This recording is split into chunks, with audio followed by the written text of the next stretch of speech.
Solo imagina esto por un instante.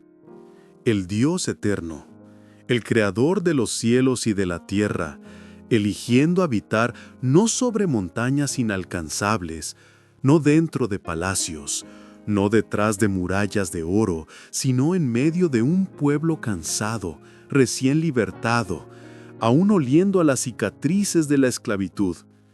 Él no esperó que ellos fueran perfectos. Él no esperó que ellos llegaran a Canaán. Él no esperó que ellos tuvieran todo organizado. Él vino. Él descendió. Él habitó entre ellos. Y es aquí donde comienza nuestro camino. En el silencio solemne del monte, cuando solo la voz del Señor resonaba como un trueno suave, Moisés recibió una orden que marcaría la historia del pueblo de Israel. Y me harán un santuario, y habitaré en medio de ellos. Éxodo 25:8. La escena es cinematográfica. El viento sopla entre las rocas, la luz divina envuelve el rostro del profeta y el eco de las palabras de Dios parece llenar el cielo. Era la invitación del Creador para establecer su presencia entre los hombres, un gesto de amor y cercanía. Pero antes de que ese sueño se realizara, el pueblo necesitaría pasar por la disciplina de la gracia, pues su apostasía había interrumpido, aunque por un tiempo, la construcción de ese lugar santo. Solo después de ser nuevamente recibidos en el favor del cielo, pudieron proseguir, guiados por el gran líder en la ejecución de la orden divina. Dios no solo ordenó, sino que también capacitó. Eligió hombres y los llenó de sabiduría y habilidad para la obra. El propio plan del tabernáculo vino de las manos del Altísimo, con cada detalle diseñado con perfección. Las medidas, los materiales, la forma, el brillo del oro y la pureza del lino, nada sería fruto de la imaginación humana, sino reflejo de la visión celestial. El santuario terrenal sería figura del verdadero, un reflejo de las cosas que están en el cielo. Hebreos 9:24 y 23. En aquel lugar, en miniatura, estaba representado el templo celestial, donde Cristo, el Cordero que quita el pecado del mundo, ministraría en favor de los hombres. Mientras Moisés contemplaba la visión en el monte, sus ojos se llenaban de reverencia y la responsabilidad de transmitir al pueblo cada detalle lo hacía temblar. Era la sombra de algo eterno, la anticipación de un sacrificio que cambiaría el destino de la humanidad. La edificación del santuario exigía más que materiales preciosos, exigía corazones dispuestos. El Señor dijo: «De todo hombre cuyo corazón se mueva voluntariamente, de él tomaréis mi ofrenda». Éxodo 25:8. No habría imposición, solo amor transformado en entrega. El pueblo respondió con generosidad. Y vino todo hombre a quien su corazón movió, y todo aquel cuyo espíritu voluntariamente lo excitó, y trajeron la ofrenda alzada al Señor. Y así vinieron hombres y mujeres, todos dispuestos de corazón. Éxodo 35, 21 y 22. La escena cobra vida como una procesión de fe. Hombres trayendo oro, mujeres hilando con sus propias manos el azul, la púrpura y el carmesí, niños observando con ojos brillantes, viendo a sus padres depositar delante del Señor lo mejor que poseían. No eran solo materiales, cada ofrenda era un testimonio de gratitud y devoción. La generosidad fue tan grande que pronto se acumuló más de lo que era necesario. Moisés tuvo que ordenar que pararan. Ningún hombre ni mujer haga más obra alguna para la ofrenda alzada del santuario. Así el pueblo fue prohibido de traer más. Éxodo 36:6. El contraste con las murmuraciones anteriores era impresionante. Ahora el pueblo que antes cedía a la incredulidad se mostraba unido en adoración. Su celo y liberalidad se convirtieron en un ejemplo eterno.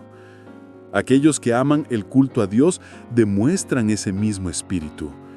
Traen al Señor no lo que sobra, sino lo mejor, porque una casa levantada para Él no debe nacer del peso de la deuda, sino de la abundancia de corazones agradecidos. Es el reflejo de una verdad espiritual. Donde el amor de Dios habita, la ofrenda nunca es forzada. Ella desborda. El tabernáculo, aunque pequeño en tamaño, era grandioso en gloria. Medía cerca de 20 metros de largo, 6 de ancho y de alto. Pero lo que parecía limitado en dimensiones se volvía majestuoso en significado. Cada detalle reflejaba la perfección divina. La madera de acacia, resistente al tiempo y a las inclemencias, se erguía como símbolo de incorruptibilidad. Las tablas cubiertas de oro brillaban bajo el sol como si el desierto fuese iluminado por la propia presencia de Dios. El techo, compuesto de 4 capas de cortinas, unía belleza y protección. La primera, de lino fino torcido y azul, púrpura y carmesí, con querubines de obra esmerada, revelaba el arte inspirado por el Espíritu. Las otras, hechas de pelos de cabra, piel de carnero teñida de rojo y piel de tejón, garantizaban seguridad contra el calor y las tormentas. Cada elemento era un mensaje vivo. El oro que reflejaba luz hablaba de la gloria divina. El rojo de las pieles recordaba la sangre del sacrificio. Los querubines bordados en las cortinas señalaban la adoración celestial. El santuario era más que un espacio físico, era un símbolo palpable de la promesa divina, una invitación a la reconciliación, un recordatorio constante de que Dios deseaba habitar entre su pueblo. En cada ofrenda, en cada detalle, el corazón de Israel era llamado a recordar que la adoración no era un ritual vacío, sino una comunión viva. Y así, en medio del desierto, se levantó un templo de oro y madera, de tejidos y sacrificios, pero sobre todo, de fe y esperanza. El testimonio eterno de un Dios que desciende al encuentro de los hombres. Dentro de la tienda sagrada, la atmósfera era de reverencia y misterio. El edificio, aunque simple a los ojos humanos, reflejaba la gloria del cielo. 2 compartimentos lo dividían, el lugar santo y el santísimo. Entre ellos se erguía un velo ricamente bordado, sostenido en columnas cubiertas de oro. Los colores, azul, púrpura y escarlata, se entrelazaban como el reflejo del firmamento y de la sangre del sacrificio, mientras los hilos de oro y plata brillaban a la luz de las lámparas. Sobre el tejido, querubines bordados parecían vigilar en silencio, representando a los ángeles ministradores que unen el cielo y la tierra. Cada detalle hablaba de realidades mayores, recordando que detrás del velo invisible, el santuario celestial se movía en perfecta armonía con el plan de la redención. El tabernáculo no estaba aislado, se erguía dentro de un espacio llamado atrio, rodeado por cortinas de lino fino, sostenidas en columnas de cobre. Del lado oriental, la entrada estaba adornada por cortinas artísticas, menos suntuosas que las del interior, pero aún hermosas y dignas. Allí, todo el pueblo podía ver, incluso desde fuera, la casa donde Dios escogió habitar. En el centro de ese atrio, cerca de la entrada, se encontraba el altar de cobre para los holocaustos. Sobre él eran consumidas las ofrendas quemadas y sus puntas rociadas con la sangre expiatoria. El fuego que ardía sobre el altar recordaba que la vida del pecador solo podía ser rescatada mediante el sacrificio. Entre ese altar y la puerta del tabernáculo se erguía la fuente de cobre, hecha de los espejos ofrecidos voluntariamente por las mujeres de Israel. Allí los sacerdotes lavaban manos y pies antes de entrar en los compartimentos sagrados, recordando que nadie puede acercarse a Dios sin purificación. Al atravesar el velo de la entrada se encontraba el primer compartimiento, el lugar santo. Del lado norte relucía la mesa de los panes de la proposición, hecha de oro puro y coronada por delicados adornos. Cada sábado, 12 panes eran colocados en 2 columnas, rociados con incienso, representando la constante provisión de Dios y la consagración de las tribus de Israel delante de Él. Del lado sur brillaba el candelabro de 7 brazos, moldeado en una sola pieza de oro macizo. Sus lámparas jamás se apagaban, iluminando continuamente el interior del santuario, ya que no había ventanas. Cada rama, adornada con flores semejantes a lirios, revelaba que la luz del Señor es perfecta, santa e inextinguible. Delante del velo que separaba lo santo de lo santísimo, se erguía el altar de incienso, de donde subía fragancia día y noche. Ese fuego había sido encendido por el propio Dios, y su humo perfumado simbolizaba las oraciones del pueblo ascendiendo al trono celestial. Pero más allá del velo interior estaba el corazón del santuario, el Santo de los Santos. Allí se encontraba el Arca del Pacto, una caja de madera de acacia revestida de oro por dentro y por fuera, guardando en su interior las tablas de piedra escritas por el propio dedo de Dios. Es por eso que era llamada Arca del Testimonio o Arca del Concierto, pues contenía la base del pacto eterno, los 10 mandamientos.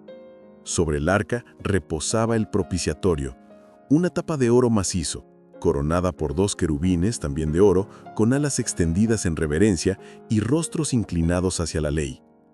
Era un símbolo de la adoración de los ángeles y del interés celestial en el plan de la salvación. Encima del propiciatorio resplandecía la Shekinah, la manifestación visible de la presencia divina. Entre los querubines, Dios se revelaba. Allí, a veces, el sumo sacerdote oía la voz del Altísimo. En otras ocasiones, una luz brillaba sobre el ángel a la derecha, señalando aprobación, o una sombra flotaba sobre el de la izquierda, indicando reprobación. El lugar santísimo era el vínculo entre el cielo y la tierra, el punto en que la gloria del Eterno tocaba la realidad humana. Era el corazón palpitante de la adoración, el lugar donde el Dios infinito descendía para habitar entre su pueblo. Todo el tabernáculo, desde el altar del atrio hasta el propiciatorio cubierto por la Shekinah, era un retrato vivo de la salvación, cada detalle señalando a Cristo, el verdadero Cordero y Sumo Sacerdote que intercede por nosotros en el santuario celestial. La ley de Dios, guardada dentro del arca, era el fundamento del pacto, la eterna regla de justicia y juicio. Ella condenaba al pecador, pero sobre la ley se alzaba el propiciatorio, cubierto por la gloria de la Shekinah, donde la misericordia se manifestaba. Era un retrato vivo de la redención en Cristo, pues allí la misericordia y la verdad se encontraron, justicia y paz se besaron. La escena dentro del tabernáculo era indescriptible. Las paredes cubiertas de oro reflejaban la luz del candelabro, los colores vivos de las cortinas exaltaban la belleza de la santidad, y delante del velo, el arca con sus querubines se destacaba bajo la presencia divina. Todo aquello, aún así, era solo una sombra, un reflejo pálido de la realidad celestial, donde Cristo ministra en favor de la humanidad. Cada detalle, cada rayo de luz señalaba la obra mayor, la reconciliación del cielo con la tierra por medio del sacrificio del Hijo de Dios. La construcción llevó cerca de 6 meses. Cuando finalmente fue concluida, Moisés examinó cuidadosamente cada detalle. Nada podría ser diferente del modelo mostrado por Dios en el monte. Al ver que todo había sido hecho como el Señor ordenara, Moisés bendijo a los constructores. Como el Señor lo ordenara, así lo hicieron. Entonces Moisés los bendijo. Aquel día, las multitudes de Israel se reunieron alrededor del tabernáculo. Ojos llenos de lágrimas y corazones latiendo más fuerte, todos contemplaban la obra de sus manos. Entonces, algo grandioso sucedió. La columna de nube descendió y envolvió el santuario. Y la gloria del Señor llenó el tabernáculo. El pueblo tembló de reverencia. Incluso Moisés, el amigo de Dios, no pudo entrar. Tan grande era la manifestación de la gloria divina. No hubo gritos ni alardes, solo un silencio solemne, quebrado por lágrimas y murmullos de gratitud, pues el Dios eterno había elegido habitar en medio de ellos. Pero la obra no estaba completa solo con la construcción. Dios separó hombres para el servicio del santuario. La tribu de Leví fue elegida para ese honor, sustituyendo a los primogénitos de todo Israel. Era una respuesta a la fidelidad de esa tribu cuando el pueblo se corrompió con el becerro de oro. Pero dentro de Leví, solamente la familia de Aarón podía ejercer el sacerdocio. A ellos les correspondía el servicio delante del Señor, mientras los demás levitas cuidaban del tabernáculo y auxiliaban en el ministerio. Era una distinción sagrada. Acercarse a las cosas santas exigía preparación, pureza y sumisión. Nadie podía sacrificar ni ver los utensilios santos antes de que fueran cubiertos. Así, el pueblo aprendía que Dios es santo y que la adoración exige reverencia. Para ese ministerio, las vestiduras del sacerdote fueron ordenadas por el propio Dios. Harás vestidos santos a Aarón tu hermano para gloria y ornamento. El sacerdote común usaba una túnica de lino blanco, simple y pura, simbolizando la justicia. Un cinto bordado en azul, púrpura y rojo adornaba su cintura, y una mitra de lino cubría su cabeza. Antes de entrar en el santuario, debían quitarse las sandalias, pues el lugar era santo, así como Moisés oyó delante de la zarza ardiente. También debían lavar manos y pies en la fuente de bronce, recordando constantemente que ningún rastro de impureza puede estar delante de la presencia de Dios. Cada detalle, incluso los rituales de limpieza, enseñaba que la adoración verdadera comienza con un corazón purificado. El sumo sacerdote, sin embargo, se vestía de un modo aún más espléndido. Sobre la túnica de lino común, usaba una túnica azul toda tejida en una sola pieza, ornamentada con campanillas de oro y granadas bordadas en los colores sagrados. Cada movimiento suyo hacía sonar las campanillas, recordando al pueblo que la intercesión nunca cesaba. Sobre ella, vestía el efod, un manto más corto de azul, púrpura, escarlata y blanco, tejido con hilos de oro.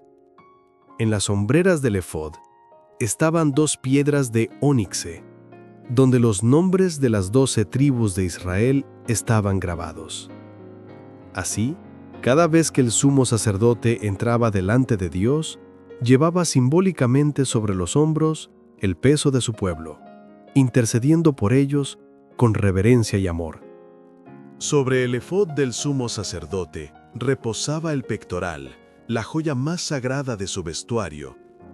Hecho del mismo material que el efod, era cuadrado, midiendo 1 palmo, y suspendido de los hombros por cordones de azul a través de anillos de oro. Sus bordes eran adornados con 12 piedras preciosas, reflejando los fundamentos de la ciudad de Dios, mientras que en el centro, otras 12 piedras engastadas en oro traían grabados los nombres de las tribus de Israel. Las instrucciones de Dios eran claras. Aarón llevará los nombres de los hijos de Israel en el pectoral del juicio sobre su corazón cuando entre en el santuario, para memoria delante del Señor continuamente. Éxodo 28-29. Allí estaba la figura viva de Cristo, el gran sumo sacerdote, que por su sangre intercede delante del Padre por cada pecador arrepentido. Como declara el salmista, yo soy pobre y necesitado, pero el Señor cuida de mí. Salmos 40:17. Cada piedra, cada detalle del pectoral recordaba al pueblo la constante intercesión divina y la santidad del servicio sacerdotal. A un lado del pectoral brillaban 2 piedras de intenso fulgor, conocidas como Urim y Tumim. Eran el instrumento por el cual el sumo sacerdote discernía la voluntad de Dios. Cuando una cuestión era presentada delante del Señor, un halo de luz alrededor de la piedra de la derecha indicaba aprobación, mientras una nube sobre la de la izquierda revelaba desaprobación. Así, toda decisión importante del pueblo de Israel era tomada bajo la orientación divina, recordando que el poder humano debe siempre someterse a la autoridad de Dios. Cada detalle del vestuario, cada instrumento y cada gesto de los sacerdotes revelaba la importancia de conducir la adoración con reverencia, precisión y pureza, reflejando la santidad de Dios delante de su pueblo. La mitra, hecha de lino blanco, completaba el traje sagrado. Sujeta con un lazo de azul, Traía sobre la frente una lámina de oro con la inscripción «Santidad al Señor». Éxodo 28:36. Toda la vestimenta, toda la conducta de los sacerdotes era cuidadosamente planeada para transmitir la santidad de Dios, la pureza del culto y la reverencia exigida de aquellos que se acercan a Él. El tabernáculo y su ministerio servían de ejemplo y sombra de las cosas celestiales, Hebreos 8:5, apuntando a Cristo y al ministerio eterno que Él realiza en el santuario celestial. Cada detalle, cada servicio y gesto de los sacerdotes revelaba la importancia de conducir la adoración con reverencia, precisión y pureza, reflejando a la santidad de Dios delante de su pueblo. El ministerio sacerdotal diario y el ritual anual eran un llamado constante a la santidad y al servicio íntegro. Cada sacerdote sabía que Dios no se agrada de cosa inferior a lo mejor que se pueda ofrecer. Aquellos que aman a Dios de todo corazón desean siempre entregarle lo mejor, buscando alinear toda su vida con su voluntad. Así, el tabernáculo, con sus sacerdotes, rituales y vestes sagradas, no era apenas un conjunto de símbolos o tradiciones, sino un retrato vivo de la obra redentora de Cristo, que intercede por el pecador, manifiesta la santidad de Dios y ofrece la salvación a todos los que, arrepentidos, colocan su fe en Él. Cada gesto, cada palabra del servicio, cada aroma de incienso ascendente apuntaba a la obra perfecta del Salvador que reconcilió el cielo con la tierra. En el ministerio diario, la ofrenda de incienso era el acto que más directamente acercaba al sacerdote a la presencia de Dios. El velo interno del santuario no se extendía hasta el techo, permitiendo que la gloria del Señor, manifestada sobre el propiciatorio, se volviera parcialmente visible en el lugar santo. Al ascender la nube de incienso, la gloria divina descendía sobre el propiciatorio, llenando a veces ambos compartimentos. El sacerdote, maravillado y atónito, era obligado a retroceder hasta la puerta del santuario, recordando que el acceso directo a Dios se daba solo mediante intercesión. Así, por la fe, él contemplaba el propiciatorio invisible, y de la misma manera el pueblo debe hoy dirigir sus oraciones a Cristo, el gran sumo sacerdote, que intercede continuamente por el pecador arrepentido en el santuario celestial. El incienso simbolizaba la intercesión y los méritos de Cristo, cuya justicia perfecta hace aceptable delante de Dios la adoración de seres pecadores. Delante del velo del lugar santísimo se encontraba el altar de intercesión perpetua, delante del lugar santo, el altar de expiación continua. Con la sangre del sacrificio y por el incienso se acercaba el hombre a Dios, figuras vivas del gran mediador, a través del quien la misericordia y la salvación son concedidas al alma arrepentida y creyente. Cada mañana y tarde, al ascender el sacerdote con el incienso, el pueblo reunido alrededor del tabernáculo elevaba en silencio sus oraciones, examinando el corazón, confesando pecados y uniendo la fe a los méritos del Salvador prefigurado. Así, los momentos sagrados de la mañana y la tarde se convirtieron en horarios dedicados a la adoración y a la oración, una costumbre preservada incluso durante el exilio del pueblo judío. Los panes de la proposición o panes de la presencia eran conservados siempre delante del rostro del Señor, simbolizando la dependencia constante de Dios para el sustento espiritual y temporal. Éxodo 25:30. Sobre ellos, diariamente, era colocado el incienso, recordando que toda bendición y provisión vienen por la mediación de Cristo. Cuando el pan semanal era sustituido, el incienso era quemado en memoria de la adoración, confirmando la continua presencia de Dios. Así, tanto el maná en el desierto como el pan de la proposición señalaban a Cristo, el pan vivo que descendió del cielo. Juan 6, 48-51. La fuente de vida espiritual y reconciliación con el Padre. La parte más crucial del ministerio diario era la ofrenda individual por el pecado. El penitente, arrepentido, se acercaba al tabernáculo y, colocando la mano sobre la cabeza de la víctima, confesaba sus pecados, transfiriéndolos simbólicamente al animal inocente. El sacrificio era ejecutado por las propias manos del ofrendante y la sangre llevada por el sacerdote al lugar santo, rociada delante del velo, detrás del cual reposaba el arca del pacto, guardando la ley transgredida. Cuando la sangre no podía ser llevada al lugar santo, la carne del animal era consumida por los sacerdotes, conforme a la instrucción. El Señor os la dio a vosotros, para que lleváis la iniquidad de la congregación. Levítico 10:17. Así, el pecado era transferido simbólicamente del individuo al santuario, tipificando el gran sacrificio de Cristo. El servicio cotidiano continuaba incansablemente, año tras año, pues los pecados de Israel, al ser transferidos al santuario, contaminaban los lugares santos. Para restaurar la santidad, Dios había ordenado expiación específica de cada compartimiento sagrado, así como del altar, a fin de purificarlos de las inmundicias de los hijos de Israel y santificarlos para su presencia. Levítico 16:19. Cada gesto, cada ritual, cada incienso ascendente señalaba la necesidad continua de purificación, del cuidado sagrado con lo que es santo y de la obra redentora de Cristo que, en perfecta justicia y misericordia, quita el pecado y presenta al Padre a aquellos que confían en Él. El tabernáculo, con su servicio diario, permanecía así como una sombra viva del santuario celestial, enseñando al pueblo la importancia de la pureza, de la intercesión y de la fe constante. En el gran día de la expiación, el ministerio del sumo sacerdote alcanzaba el ápice de la obra ritual anual, simbolizando de modo sublime la obra redentora de Cristo en el cielo. Los 2 machos cabríos traídos a la puerta del tabernáculo tenían un destino distinto. Uno sería muerto como ofrenda por los pecados del pueblo y su sangre llevada dentro del velo, rociada delante del propiciatorio, purificando el santuario de las inmundicias de Israel. Levítico 16:16. El otro, el macho cabrío emisario, cargaría sobre sí simbólicamente todos los pecados del pueblo, siendo enviado al desierto, representando la remoción definitiva de la culpa y de la transgresión. Levítico 16:21 y 22. Hasta que este ritual fuese cumplido, el pueblo permanecía en humillación, ayuno y oración solemne, reconociendo que solamente mediante expiación completa habría libertad espiritual. Este servicio anual enseñaba verdades profundas sobre el pecado, la ley y la mediación de Cristo.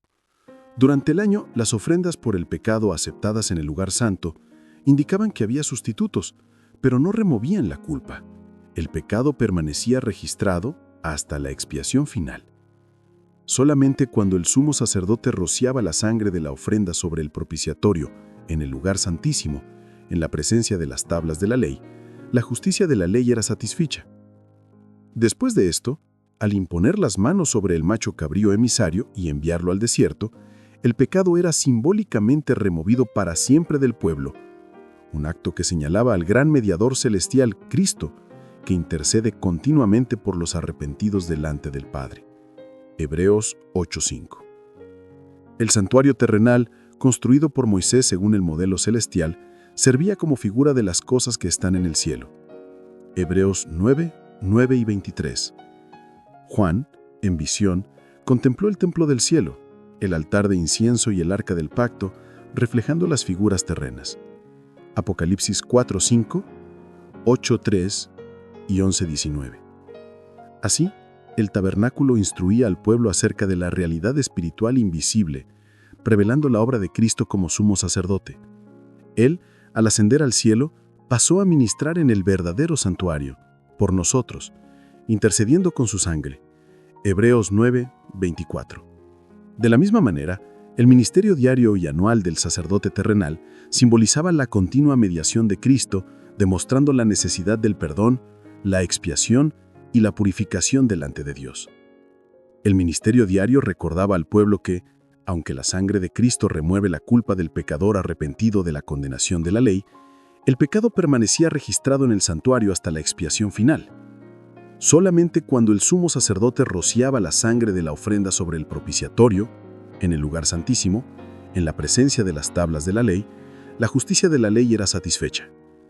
Después de esto, al imponer las manos sobre el macho cabrío emisario y enviarlo al desierto, el pecado era, simbólicamente, removido para siempre del pueblo, un acto que señalaba al gran mediador celestial, Cristo, que intercede continuamente por los arrepentidos delante del Padre.